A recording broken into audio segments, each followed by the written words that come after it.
हाँ આ હરણગામ ચોકડી કહેવાય ભાઈ. માણેકપોળથી 2 કિલોમીટર આ હરણગામ ચોકડી. અરે આ હરણગામ ચોકડી એકદમ ડેન્જર ચોકડી. અહીંયા બહુ એક્સિડન્ટ થાય એમાં. અને એક આપણે માણેકપોળની ચોકડી. આ બેથી બહુ સાવધાન.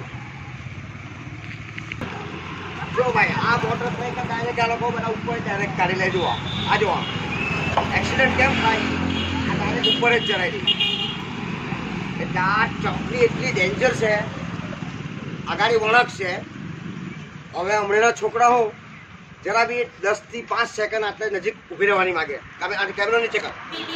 10 થી 5 સેકન્ડ આટલે ઊભી રહેવાની માગે. એ લોકો મોટરસાઇકલ રિક્ષા ટેક્સી હોય ડાયરેક્ટ ઉપર જ ચડાવી દેવાની વાત કરે. એટલા એક્સિડન્ટો બહુ થાય. કોઈ બી સાધન કોઈ બી માણસ ડાયરેક્ટ ઉપર જ નીકળે. કોઈ આજે ઊભી રહેવા માંગતું જ નથી. એમને કે 5-10 સેકન્ડ આપણે ઊભી રાખીએ સાધનો નીકળી જવા દે આપણે. કોઈ દિવસ એક્સિડન્ટ નહીં થાય.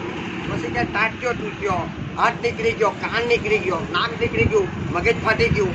અહીંયા એટલો એક્સિડન્ટ થાય. તમે 5-10 સેકન્ડ અહીંયા ઊભી રહેતા હોય ભાઈ તો કોઈ દિવસ એક્સિડન્ટ નહીં થાય. હવે હાઈવે થઈ ગયેલો. બધે કામ જોર પર ચાલે. હવે હાઈવે થઈ ગયેલો. ફરજિયાત તમારે ગાડી મોટરસાઇકલ આ જગા ઉપર પહેલાં ઊભી જ રાખવા પડે. 5 થી 10 સેકન્ડ ઊભી રાખવા પડે. પછી તમારા ટાઈમની પર ક્રોસ થાય. હવે તમે ડાયરેક્ટ ઉપર જવાના તો પછી તમારા ટાંટિયા તૂટવાના જ ભાઈ. તમે નહીં માનવાના તો ટાંટિયા તૂટવાના. 10 થી 5 સેકન્ડ બહુ કંઈ ફરક પડે નહીં ભાઈ. 10 થી 5 સેકન્ડ તમે ગાડી અહીં ઊભી રાખો. કોઈ દિવસ એક્સિડન્ટ તમારા પગ બી બચી જાય, કાન બી બચી જાય.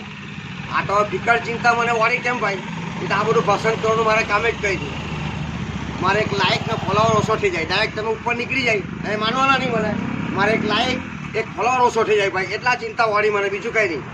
હવે તમે ડાયરેક્ટ જતા રહે પેલા હળપેટી પાસ આવે. હવે હાઈવે થઈ ગયેલો. ફરજિયાત તમારે ગાડી ઊભી જ રાખવી.